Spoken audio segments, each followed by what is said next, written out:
کیا آپ جانتے ہیں کہ صدام حسین کی زندہ بچ جانے والی تینوں بیٹیاں کس ملک میں اور کن حالات میں جلا وطنی کی زندگی گزار رہی ہیں؟ صدام نے اپنے دونوں دامادوں کو کس جرم میں مروا ڈالا تھا؟ عید والے دن صدام حسین کی پھانسی کے بعد ان کی بیٹیوں کو امریکی فوجیوں نے کیا کچھ کرنے پر مجبور کیا؟ عراق کی سیاست میں آج بھی صدام حسین کی فیملی اہم کیوں ہے؟ اور ہاں، کیا صدام حسین کی جواں سال نواسی حریر آنے والے دنوں میں عراق کی صدر بن پائیں گی؟ تو دوستو، آج کی ویڈیو میں ہم عراق کے سابق صدر صدام حسین کی سیاسی وارث بیٹی رغد حسین کے حوالے سے چند حیران کن فیکٹس آپ کے ساتھ شیئر کرنے والے ہیں۔ آپ دیکھ رہے ہیں الیکشن باکس اور میں ہوں کنزا فرمان۔ میرے انسٹا اکاؤنٹ کا لنک آپ کو ڈسکرپشن میں مل جائے گا۔ So let's begin.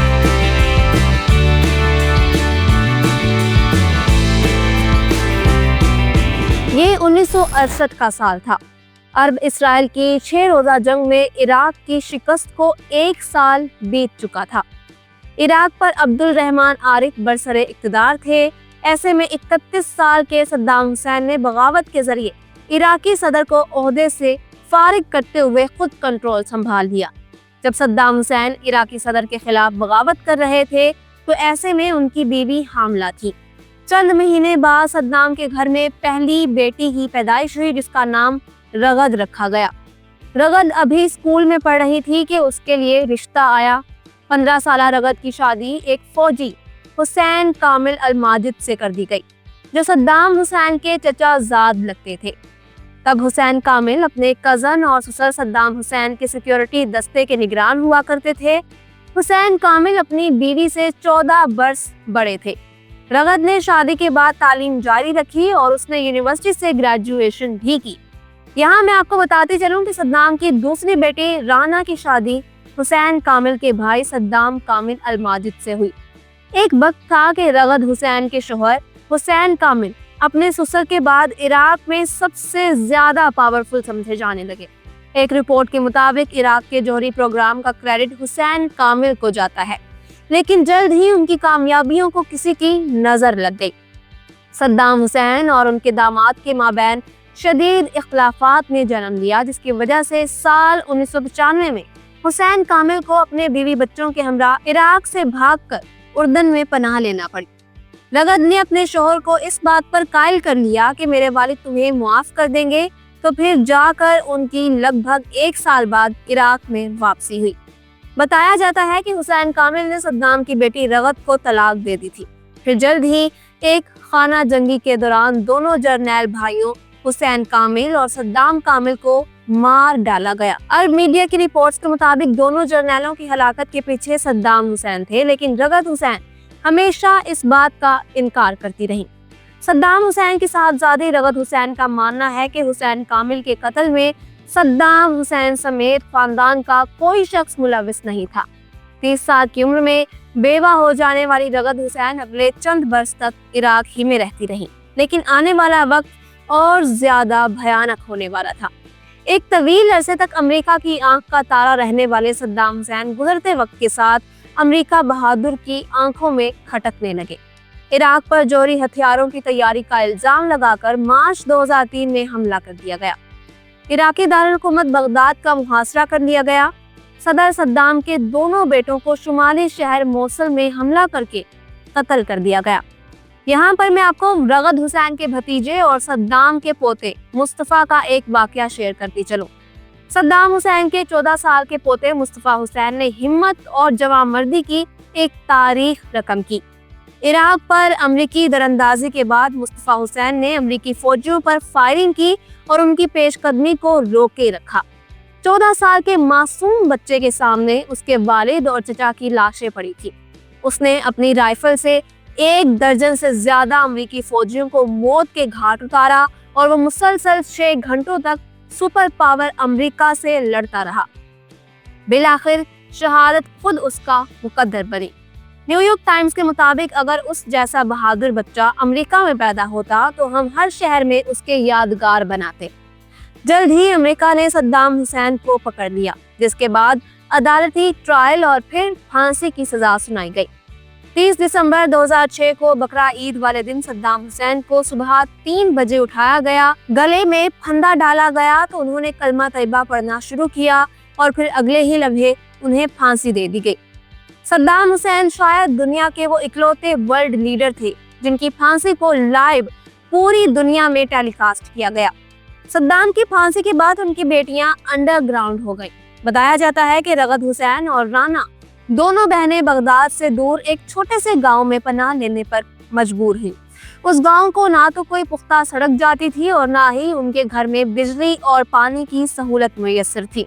लेकिन फिर जैसे तैसे करके रगद और राना हुसैन इराक छोड़कर उर्दन पहुंचने में कामयाब हुई और आज भी दोनों बहनें उर्दन में जिलावतनी की जिंदगी गुजार रही हैं। यहाँ पर मैं आपको बताते चलूं कि सद्दाम हुसैन की तीसरी साहबजादी का नाम हाला हुसैन है। इतना अरसा गुजर जाने के बावजूद रगद हुसैन आज भी इराकी सियासत में एक्टिव हैं।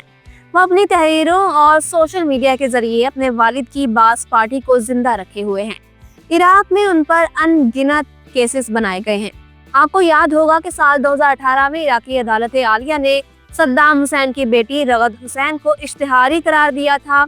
उसके अगले बरस इराकी पार्लियामेंट ने उर्दन से मुतालबा किया था कि वो सद्दाम की बड़ी साहबजादी को इराक के हवाले करें और फिर 2023 में ये खबर आई कि रगद हुसैन को इराक की अदालत ने उनकी गैर मौजूदगी में 7 बरस कैद की सजा भी सुना दी है। दोस्तों, हालात कब किसकी फेवर में चले जाएं, कुछ भी हो सकता है। रगद हुसैन पुरुमीद हैं कि आने वाले वक्त में वो एक बार फिर से इराक की सियासत में एंट्री करेंगी। अपने एक इंटरव्यू में उनका कहना था कि इराक की सियासत में तमाम ऑप्शन खुले हुए हैं, तमाम इम्कानात और तमाम रास्ते मौजूद हैं। मुझे यकीन है कि मैं इराक वापस जाऊंगी। आज की बात करें तो रगद हुसैन की जवां साल साहबजादी और सद्दाम हुसैन की नवासी हरीर भी इराक की सियासत में काफ़ी इन्फ्लुएंस रखती हैं। उर्दन की रॉयल फैमिली के शाही मेहमान के तौर पर रहने वाली हरीर ने एक किताब भी तहरीर की है। कुछ अरसा कबल रगद हुसैन की बेटी हरीर दुबई के एक इवेंट में नजर आई थी, जिसके बाद कहा गया कि सद्दाम हुसैन की फैमिली ने अपनी जिलावतनी तर्क कर दी है। 20 साल से ज्यादा अरसा गुजर जाने के बावजूद आज भी इराक में सद्दाम हुसैन के सपोर्टर्स की कमी नहीं है। यहाँ मैं आपको सदर सद्दाम हुसैन के हवाले से चंद फैक्ट्स बताती चलूं। दोस्तों, आपने सद्दाम हुसैन को तस्वीर में आर्मी यूनिफॉर्म पहने देखा होगा और शायद आप ये समझते होंगे कि कई दूसरे अरब ममालिक की तरह सद्दाम भी फौजी आमिर होंगे, लेकिन ये बात सरासर गलत है क्योंकि सद्दाम कभी भी फौज में नहीं रहे। सद्दाम हुसैन साल 1937 में इराकी दारुल-हुकूमत बगदाद से 170 किलोमीटर दूर शिया अक्सरियती गांव में पैदा हुए थे। हम लोग जानते हैं कि सद्दाम हुसैन की पैदाइश से चंद हफ्ते कबल उनके वालिद कैंसर के मर्ज से लड़ते लड़ते चल बसे थे। यतीमी में आंख खोलने वाले सद्दाम हुसैन की वालिदा के बारे में बताया जाता है कि अपने शोहर की वफात के बाद वो अपने हवास खो बैठी थी। वो कभी अपना हमल गिराने की कोशिश करती तो कभी खुदकुशी करने लगती। बाप की शफकत से महरूम सद्दाम हुसैन की मां ने जल्द ही दूसरी शादी कर ली। सद्दाम का बचपन सौतेले बाप की डांट डपट सुनते और जुल्म और ज्यादती सहते गुजर गया। अब आखिर में मैं आपको सद्दाम का एक वाकया सुनाकर वीडियो को वाइंड अप करती हूँ। बताया जाता है कि एक रात सद्दाम हुसैन मामूल के गश्त पर थे, जहां उनकी गांव के लोगों से मुलाकात हुई। सद्दाम हुसैन ने पूछा, आपको कोई परेशानी और तकलीफ तो नहीं? तो लोग कहने लगे, हम सब बहुत खुश हैं और अमनो सलामती की जिंदगी जी रहे हैं। सद्दाम हुसैन रुखसत चाहते हुए बोले, भाइयों, बस मेरे लिए दुआएं करते रहा करो। जब तक मैं जाग रहा हूँ तुम उस वक्त तक चैन से सोते रहोगे। जब मैं चला गया तो तुम कभी सो नहीं पाओगे। मैं उम्मीद करती हूँ कि आज की वीडियो आपको पसंद आई होगी। अगर आप लीबिया के साबिक हुक्मरान मुअम्मर कज़ाफ़ी की बायोग्राफी देखना चाहते हैं तो यहाँ ऊपर क्लिक करें। सदर यासिर अरफात के फैक्ट्स के लिए यहाँ नीचे और इमरान खान फैमिली को जानने के लिए इधर क्लिक करें। वीडियो को लाइक और शेयर करें, इलेक्शन बॉक्स सब्सक्राइब कर लें और हमारी वीडियोस देखते रहें। अल्लाह हाफिज़ नासिर।